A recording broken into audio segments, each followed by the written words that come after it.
Welcome to the Salmon Runs YouTube. Enjoy the video. You start now, measure the existing hole and the new lock's required diameter so you know how much to remove. Mark the center precisely with a pencil and tape the face to prevent splintering. Once done, clamp a scrap backer board behind the door or secure the door in a stable position. This supports drilling and prevents blowout.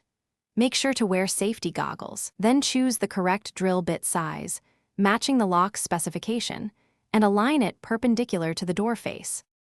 You now cut the new opening. Start with a small pilot hole through the door to ensure precise alignment. This prevents wandering when the larger bit engages. Once centered, switch to the chosen hole saw or spade bit and drill at moderate speed.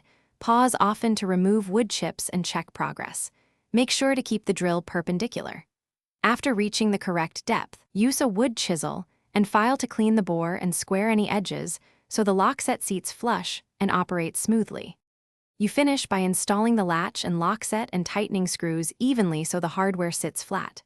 Once installed, close the door and test the latch across its full swing. Check that the bolt enters the strike plate without rubbing.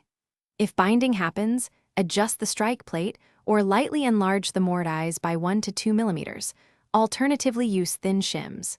If the hole ended up too large, recover by inserting a snug wooden sleeve or use epoxy filler and a trim plate to restore security.